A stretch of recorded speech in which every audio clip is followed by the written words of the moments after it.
What up, NA-WEST community? I'm here with none other than the legend himself, RichHomieQuinn. What's going on, my guy? What is up, Panda? I'm excited to be here. Hey, I'm excited to have you, man. Obviously, it's been an interesting season for us here on NA-WEST, but I'm super excited to be able to take a moment and interview you here for the community. So tell me a little bit about yourself. Obviously, you and I, we've talked in the past, but let the community know who you are and how you got into Fortnite.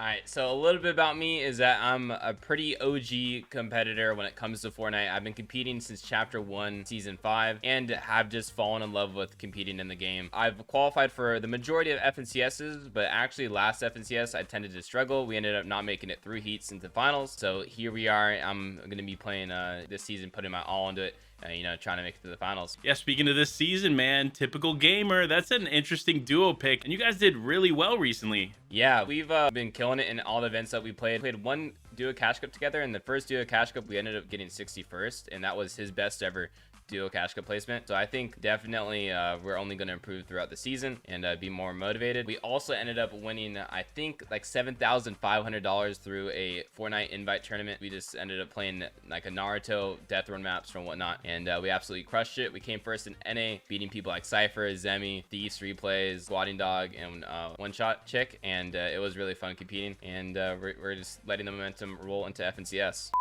Absolutely. I mean, that's some momentum to say the least. $7,500 is no easy task to get in earnings, and you guys are showing that, listen, you're ready for FNCS, right? Going into this, obviously, we're actually talking, you and me, on day one of qualifier 1. What are you looking forward to meta-wise this season, and what is something that you kind of wish wasn't in the game? So this season I feel is really unique, as a lot of the stuff just keeps getting removed throughout the season, if that's rifts, impulses. So the elite pool seems to keep changing. POIs are changing along with that. So one thing that I wish wasn't in the game was grapplers, but then I really wouldn't want to know what I'd want in the game, maybe something like bouncers, because I think grapplers definitely do give multiple teams a easy advantage when it comes to rotates throughout the game, especially with the ability of that being able to be reset if you end up getting it off of a dead body. So that's one of the things that I feel like I wish was removed, even though it's still not as OP as OG Spider-Man with 80 uses, but yeah.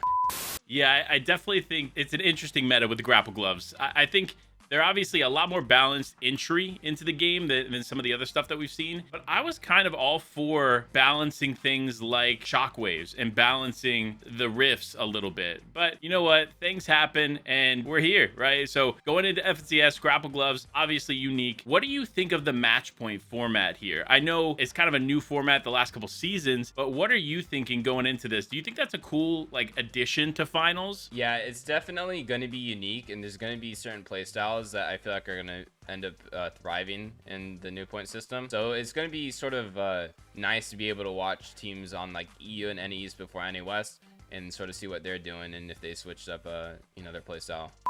And one thing I gotta add, right? Obviously, you and I, we got to spend a little bit of time together at the media day that happened in Raleigh. I gotta say, you're definitely one of the freshest people as far as the drip goes on the region. If you had to pick one other person from the media day that kind of even attempted to match that level, right? Who would it be? From media day, so there's one person that comes to my mind for West. I'm sure there was a couple of East players, but I would probably have to say Midi, since I know Midi definitely has his shoe game up there. So I'd have to say Midi for drip wise. Obviously, the addition of the two-shot shotgun was a pretty interesting addition to the shotgun loot pool, but the striker pump still feels like the go-to. Is that still the go-to for you? Yeah, so the striker pump, I love playing with it. I love the buff that it got. Definitely get rewarded for hitting your shots. The two-shot is definitely sort of a bit more difficult to use, but I've been actually seeing a lot of pros use that new auto shotgun. They've really been able to take walls and just hit pre-edits and just rule teams with hitting back-to-back 100 shots on their opponents. So it's going to be interesting to see, if people are going to be running the purple or golden rarity of that, or the striker, or maybe even a couple people the two-shot. Yeah, it definitely will be. I noticed that the auto shotgun in the end game has been extremely useful, especially in stacked lobbies where it's a little bit more difficult to engage in a fight. I feel like that auto shotgun's a lot more forgiving than the striker pump shotgun, but it'll be interesting to see what everybody chooses this season. But last thing I gotta ask, right? There's a ton of great teams and a ton of shifts here on NA-WEST this season. What are some teams that you are looking out for going into this weekend? I think the obvious pick has to be Re and Epic Whale, just because You know, they're both insane players and they grind the game. So it's going to be interesting to see how their sort of duo mechanics, you know, go together. They won a Cash Cup already, and it's, you know, it's really interesting to see IGLing when you'd maybe expected the other way around. But then Epic Whale is such a good support player, so it's really, you know, fun to watch them. Is absolutely, you know, just roll through lobbies. If I were to sort of pick a underdog team, that would probably be Midi and Moose, as I think they also won the other Cash Cups that happened, and I think if they are able to claim a spot, then they'll be able to, you know, thrive in this FNCS. Yeah, I definitely think Midi and Moose are a sleeper pick for a lot of people. If you haven't paid attention to the NA West scene, number one, what are you doing? But number two, Midi Moose is a newer team, obviously, and they've done some pretty interesting stuff so far. I got to watch a little bit of what they did in a recent Cash Cup. Plus, their confidence going into this FNCS is interesting, so I'm excited to see what they're able to do. But listen, thank you so much for coming in for a player interview. Tell the people at home where they can find you.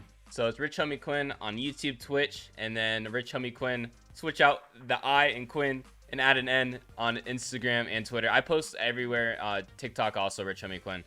So, you know, feel free to check me out on any of those socials.